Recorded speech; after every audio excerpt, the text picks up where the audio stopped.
네, 구독자 여러분 안녕하세요. 공인중개사 이승주TV의 사당동 공인중개사 이승주입니다. 영상 설명하기 앞서서 제가 최근에 여러 강의들을 준비하고 기획드린 것들이 있어서 맨날 며칠 밤을 새다 보니까 컨디션이 조금 좋아 보이지 않는 점, 그리고 제 피부 상태가 고르지 못한 점 양해 부탁드립니다. 보시기에 불편하신 분이 계실 것 같아서 미리 좀 사전에 양해 말씀을 부탁드리고요. 최근에 경매 건들을 많이 좀 조사할 일이 있었고 공부할 일이 있었습니다. 그러다 보니까 이 임의경매, 강제경매 이 두 가지에 대해서 많이들 혼용할 수 있겠구나, 그리고 이 용어에 대해서 대부분은 모르시겠구나 라는 생각을 했습니다. 그래서 이 부분에 대해서 아주 쉽고 간편하게 여러분들께 전달을 드리려고 합니다. 몇 분만 집중해 주시면 많은 도움 되실 거라 확신합니다. 자, 먼저 이 임의경매랑 강제경매의 차이점에 대해서 제가 간단하게 설명을 드리면은, 임의경매는요 물권에 의한 것으로 권한이 있다라는 것이고, 강제경매는 채권 관계로 인한 경매로서 집행 권한을 부여받아서 경매를 해야 된다. 이 말만 들으면 무슨 말인지 도저히 모를 겁니다. 자, 그래서 조금 쉽게 설명을 드릴게요. 집행 권한이라고 했고 물권과 채권 관계라고 설명을 했습니다. 집행 권한이라는 것은 이 집행을 할 수 있는 힘이 있느냐, 자, 권리가 있느냐라는 거죠. 그래서 물권 같은 경우는 돈을 빌려줄 때 담보를 설정했고, 그리고 채권 같은 경우는 돈을 빌려줄 때 담보를 설정하지 않는 겁니다.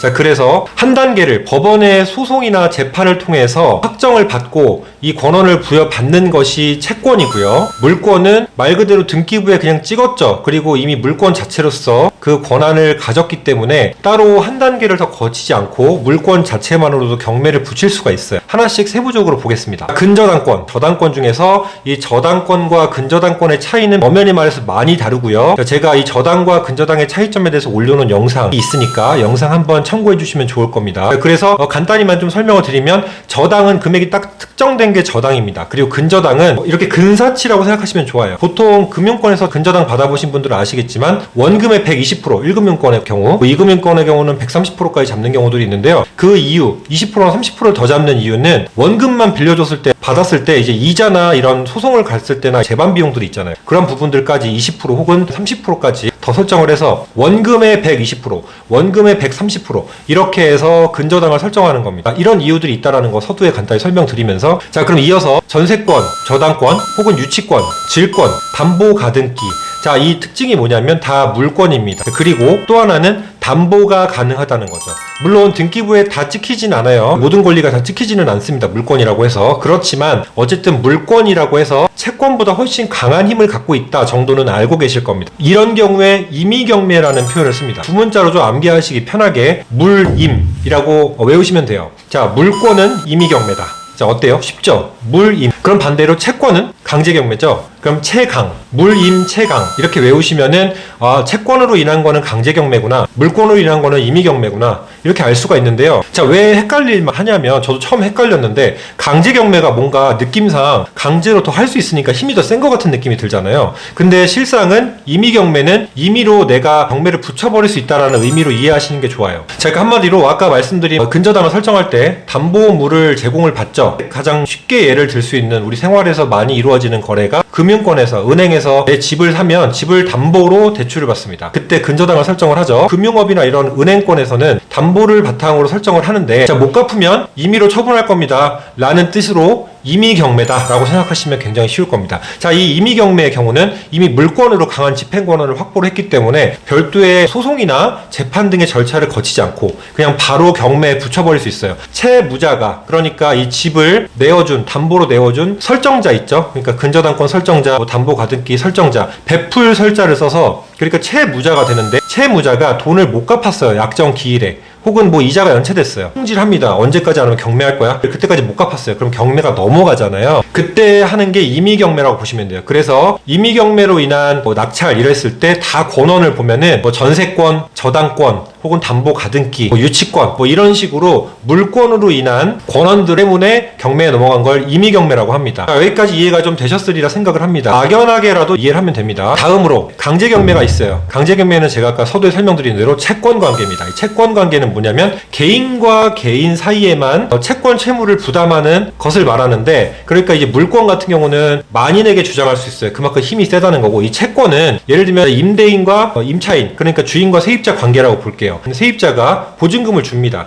주인은 세입자한테 보증금을 반환해야 되죠. 그러니까 이 보증금이 빚이잖아요. 그래서 이거는 이제 채권 관계라고 보는 거예요. 원래 세입자가 이 주인에게만 이 보증금을 반환해달라고 요구할 수 있는 권리가 있는 건데, 그래서 이게 너무 불이익하잖아요. 세입자가 주인이 바뀌어버릴 수도 있고 또 이 주인에게만 주장할 수 있으니까 다른 사람들한테 주장을 못 하잖아요. 이 힘을. 그래서 전입신고 확정일자를 통해서 채권이라는 보증금의 약한 힘을 물권화시켜줘서 모두에게 주장할 수 있고 대항할 수 있게 해준다라고 해서 대항력이라는 걸 부여한다고 제가 수십 번, 수백 번 제 영상을 자주 보시는 분들은 강조한다는 거 알고 계실 거예요. 자, 그래서 이런 보증금 또는 개인 간의 채권 채무 관계, 그러니까 돈으로 관련된 모든 것들, 예를 들면 압류도 있겠죠. 가압류 같은 경우도 돈으로 인한 권원이고요. 이렇게 해서 개인 간의 채권 채무 관계 있잖아요. 자, 이런 것들은 강제 경매라고 해서 법원에 중간에 한 단계를 더 거쳐야 돼요. 그래서 법원에 가서 이렇게 내가 이 사람한테 돈을 빌려줬는데 돈을 안 갚네요. 법원에서 이 증거물을 제출할 때니 참고해 주시고 강제로 경매할 수 있게 좀 해주세요.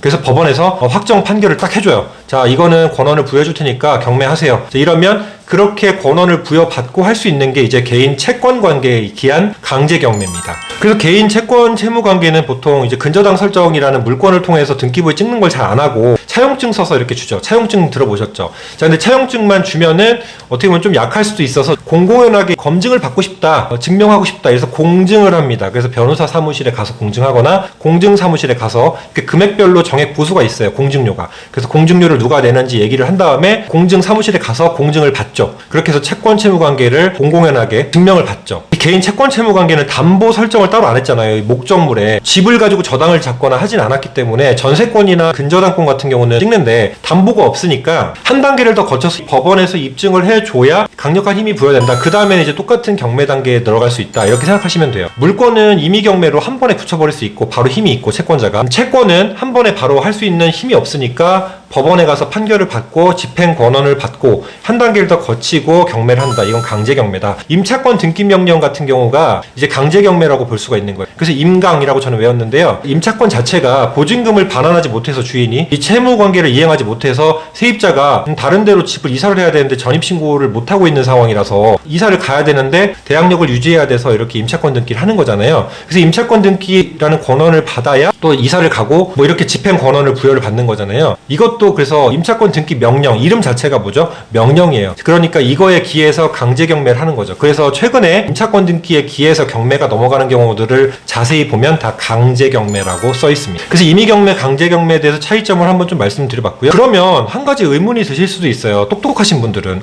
그러면 대부분 다 물권을 해서 한 단계 더 거칠 필요 없이 바로 그냥 임의 경매로 때려버리면 되지. 왜 굳이 이렇게 채권 관계로 거래를 하죠? 자, 뭐 다양한 변수나 상황이 있을 수 있는데 기본적으로 첫째는 돈이에요. 자, 근저당권 설정비, 그리고 전세권 설정비. 자, 이건 다 보통은 이제 설정자가 아니라 권자가 돈을 내요. 그러니까 전세권자, 전세권 설정자는 주인이겠죠. 전세권 하도록 허락을 해주는 게 전세권 설정자. 전세권자, 내가 전세를 들어가는데 일반 보증금으로 들어가는 게 아니라 등기부에 전세권을 찍고 싶어요. 그럼 내가 전세권자가 되는 거죠. 권한이 있는 자. 그럼 보통은 그 권자가 돈을 내. 그러니까 전세권 비용도 또 만만치 않고 금액이 크면 또 비례해서 더 크겠죠. 0.24% 이렇게 내니까. 자, 그러면 금액이 마찬가지로 워낙 커지고 금액이 커지면 더 커지기 때문에 비용 부담도 있고, 또 이런 주택의 경우, 임차보증금의 경우 약한 채권을 전입신고랑 확정일자를 통해서 물권처럼 보호받을 수 있게끔 해주는 권한이 부여가 되어 있기 때문에 전입신고는 돈이 안 들잖아요. 보호받을 수 있는 장치들이 있기 때문에 굳이 이 채권 관계를 물권으로 변환하진 않는 거예요. 채권을 물권화해주는 이런 주택임대차 보호법들이 있는 거죠. 끝으로 차이 하나만 더 설명드리고 마칠게요. 물권에 기한 임의경매는요, 이 채무자가 이의제기를 하거나 취하 요청을 할 수 있어요. 그러면 취하가 되거든요.